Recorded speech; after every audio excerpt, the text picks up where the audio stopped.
Hello, listeners! This video will help you improve your English listening and pronunciation skills. I suggest you pause after each sentence and try to repeat what I said.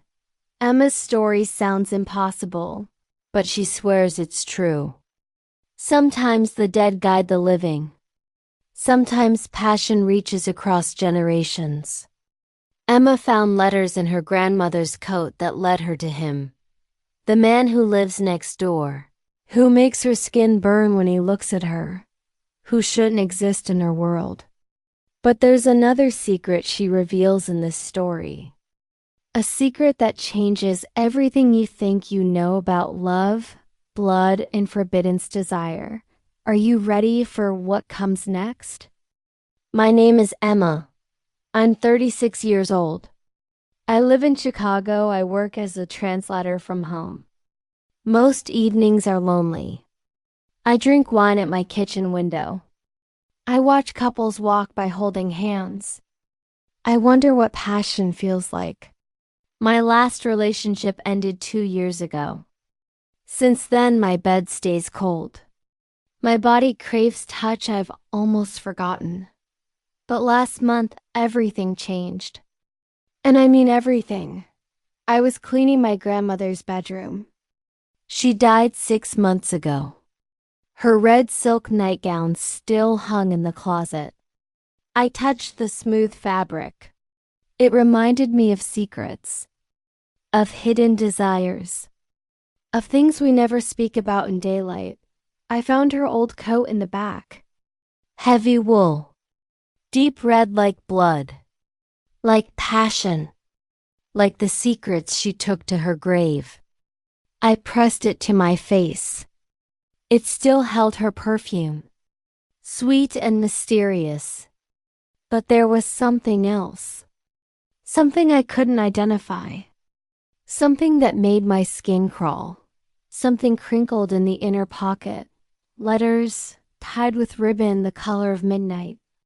My hands trembled as I untied them. I had no idea what I was about to discover. I opened the first letter. My hand started shaking so violently I almost dropped it. My darling Margaret, it began.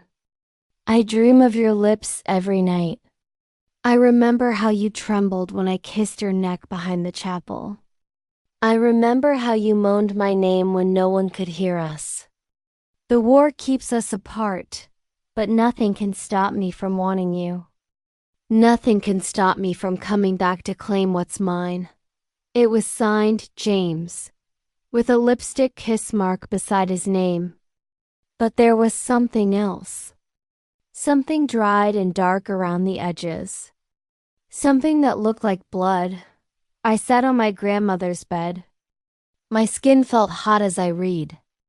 23 letters, all burning with desire, all written during World War II. Letters that spoke of stolen kisses in dark corners, of bodies pressed together in secret places, of love so intense it ached, of promises made in whispered confessions, of things they did that made my grandmother cry out in pleasure. But some letters were different, darker. They spoke of jealousy, of watching her with other men, of rage that consumed him like fire. My grandmother had been passionate once, wild, hungry for love. But she had also been afraid. I found one more letter, different, from 1995. The paper was newer, but the handwriting was shaky, desperate. Dear Mrs. Chen, my grandfather James never forgot you. He said you were fire in his arms. He said you were the only woman who ever made him feel alive. He wanted you to know he died with your name on his lips. But there's something else. Something he made me promise to tell you. He said you had his child. He said he knew. He always knew. And now I know why I had to find you. It was signed David Miller. My blood turned to ice. This letter wasn't just a goodbye. It was a confession. A revelation that changed everything I thought I knew about my family. 2 days later, I heard sounds through the thin walls. Deep voice. Heavy footsteps. But also something else. The sound of someone moving furniture late at night. The sound of someone who couldn't sleep. Someone who paced the floors like a caged animal. That evening I looked out my window. He was on his balcony. Shirtless. Strong shoulders. Dark hair on his chest. He stretched his arms above his head. Every muscle moved like poetry. But there was something in the way he stood. Something predatory. Something that made me both afraid and excited. I watched from behind my curtain. Heat spread through my body. I hadn't felt attraction like this in years. But there was something else. Something that felt like recognition. Like I'd seen him before in dreams I couldn't remember. I knocked on his door with wine. I needed an excuse to see him up close. I needed to know if what I was feeling was real or just my imagination playing tricks. "Hi," I said. "I'm Emma. I live next door." He smiled. Perfect teeth. Eyes like storm clouds. But there was something behind those eyes. Something hungry. Something that had been waiting. "I'm David. Come in." His apartment smelled like cedar and rain. Masculine. Dangerous. But underneath was something else. Something familiar. Something that made me dizzy with recognition. "David Miller?" I asked, remembering the letter. My voice was barely a whisper. He stopped pouring wine. His hand froze in midair. "How did you know my last name?" There was something in his voice. Something that told me he'd been expecting this moment. I showed him the letters. He read his grandfather's words. His voice grew husky when he spoke. But I noticed his hands weren't shaking. He wasn't surprised. He already knew what they said. "James Miller was your grandfather?" I whispered double quotes, "Yes." He talked about Margaret constantly. He said she was pure fire. He said touching her was like holding lightning. He said she ruined him for other women. David's eyes met mine. He also said she had his child. A son she never told him about. I felt electricity between us. Standing close. His breath on my skin. But now I understood why. We were connected by more than attraction. We were connected by blood and secrets and 50 years of searching. "Margaret was my grandmother," I said. "And if what you're saying is true, then we're cousins," he finished. "Second cousins. But cousins nonetheless." We sat on his couch. I spread the letters between us. Each one more intimate than the last. David's voice was velvet when he read James's words aloud. But now every word had new meaning. Now every passionate phrase was a family secret revealed. "I can still taste your skin, Margaret. Sweet like honey. Warm like summer rain. I can still feel you beneath me, crying out my name as I made you mine." My cheeks burned. I watched David's mouth from the words. I imagined those lips on mine. But now the fantasy was twisted with Forbidden's knowledge. "Your grandfather was quite the romantic," I said, trying to keep my voice steady. "He was obsessed," David replied. "He said Margaret ruined him for other women. He said after her, everyone else felt cold. He said she was in his blood. And now I understand what he meant." David moved closer. Our knees touched. Fire shot up my thigh. But now the fire had a different quality. It was dangerous, forbiddens, wrong in every way that mattered. They met in a dance hall in 1943, he continued. James said the moment he saw her he knew. She was wearing red. Like blood.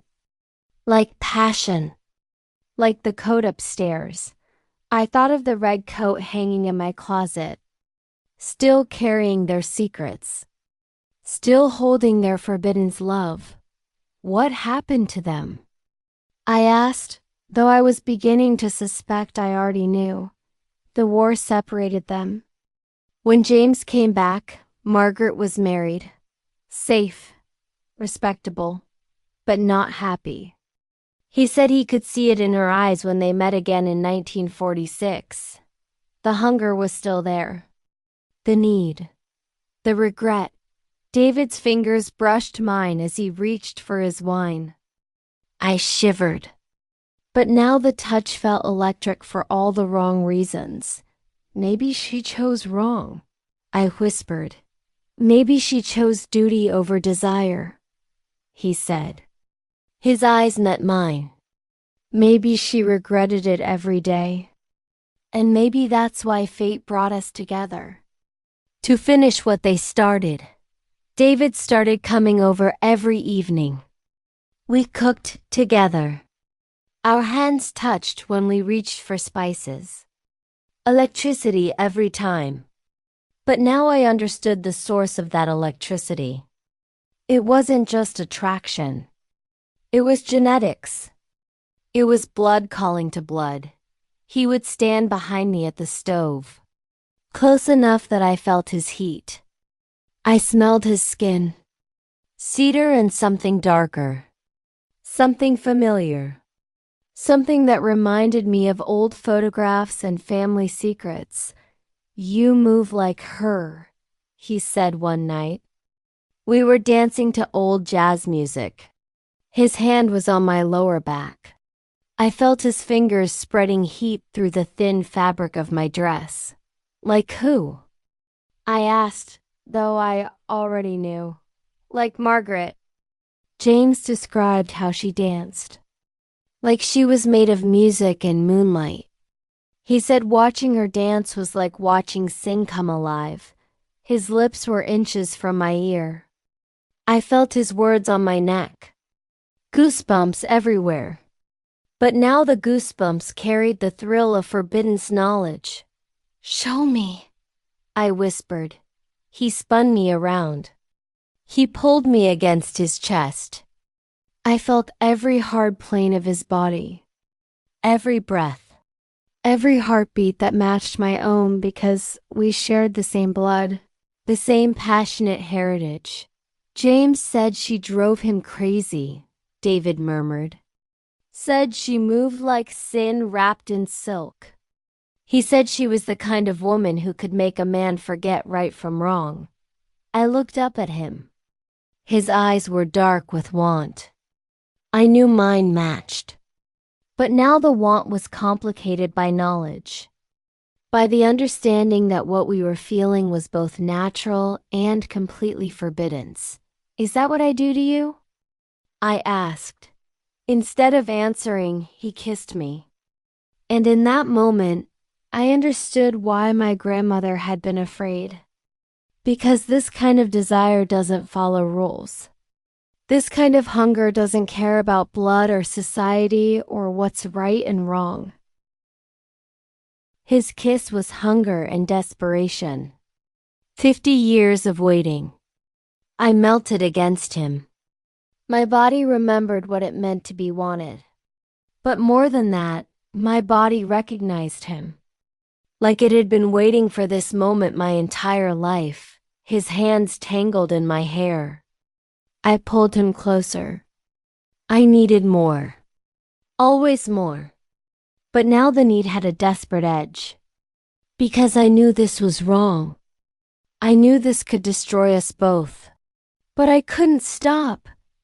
Emma, he breathed against my mouth. This is insane. Yes, I agreed. Completely insane. But I didn't stop. Neither did he. Because some hungers are stronger than logic.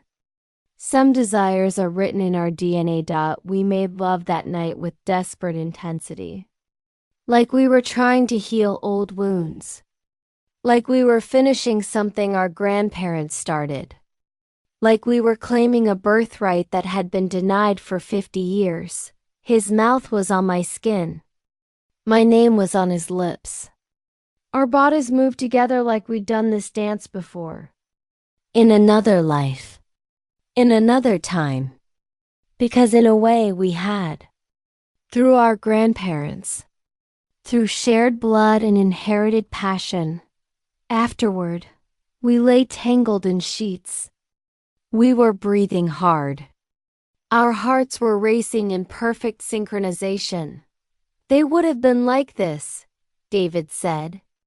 James and Margaret. If they'd had the chance. I traced circles on his chest. We're living their dream. But we're also living their nightmare. The next morning I called my mother. I needed to know more. I needed to understand what we had stumbled into. Tell me about grandmother and James, I said. Long silence. Then, she loved him desperately. But she was pregnant. My blood froze. Pregnant? With your father. James's baby. But James didn't know. He was overseas. Margaret's parents arranged a quick marriage to your grandfather. It was 1944. Unmarried pregnancy was scandal. I sank into my chair. Dad was James's son? Yes, Margaret told me before she died. She said James never knew he had a child. She said it was her greatest regret. She said she saw James again after the war. She said the attraction was still there. The pull. She said it was like fighting against gravity. I thought of David upstairs. Still naked in my bed. We weren't just lovers. We were family, cousins, connected by blood and desire and a legacy of forbidden love. I told David the truth that evening. We sat in my garden. The sun was setting like fire. Like passion. Like the end of innocence. We're related, I said quietly. He was silent for a long time. Second cousins, he finally said. Barely blood. It's still ... complicated, he finished. But Emma, I've been thinking. Maybe this isn't coincidence. Maybe this is destiny. Maybe our grandparents' love was so strong it reached across generations to bring us together. We sat in silence. Both thinking. Both wanting. Both knowing that what we felt couldn't be undone with knowledge. What do we do? I asked. David took my hand. I don't know. But I know I can't stop wanting you. I know when I touch you, it feels like coming home. I know this feels right even when my brain says it's wrong. I thought about my grandmother. About choosing duty over desire. About living with regret for 50 years. She spent 50 years wondering, what if? I said. And James spent 50 years alone. David added. He never married. He said no woman could compare to his Margaret. He said she was in his blood. We looked at each other. The truth hung between us like summer heat. Dangerous, intoxicating, impossible to ignore. Maybe some love is worth the risk, I whispered. Maybe some desires are stronger than rules. We decided to move away together. We'll start fresh somewhere nobody knows our story. Love doesn't follow society's rules. Passion doesn't care about bloodlines. Some hungers are written in our DNA, passed down through generations like eye color or the shape of our smiles. Yesterday, I put on my grandmother's red coat. It fits like it was made for me. for this moment, for this choice. I understand now why she kept it. It wasn't just a coat. It was a symbol. A reminder of passion chosen over convention. David's hands are on my waist. His mouth is on my neck. "You're so beautiful," he whispers. "So perfect." Just like James said Margaret was. I turn in his arms. I look into eyes that mirror my own hunger. Eyes that carry the same genetic legacy of desperate desire. Some love stories take 2 generations to complete. Some passion runs so deep it creates its own destiny. Some choices are worth making twice, even when the world says they're wrong. My grandmother chose safety. I choose fire. David and I are leaving Chicago next week. We'll find a small town somewhere. We'll love openly, completely, without apology. We'll finish what James and Margaret started. I have the red coat hanging in my closet. It's waiting, ready. It carried secrets for 70 years. Now it carries hope and the promise of a love that refuses to be denied. Love finds a way. Even when it's forbidden. Even when it's complicated. Even when it takes 50 years and travels through blood and letters and midnight confessions. Even when it marks us as different, as dangerous, as people who choose passion over propriety. Tonight, David will knock on my door. I'll answer wearing the red coat and nothing else. We'll make love like our grandparents never could. Wild, free, unashamed. We'll claim the inheritance they left us. A love so powerful it transcends time, convention, and blood. Some fires are worth burning for. Some desires are worth the risk. Some love stories are worth finishing, no matter the cost. If you enjoyed this story, please like and subscribe. Leave a comment about what you thought. It's great practice for your English skills.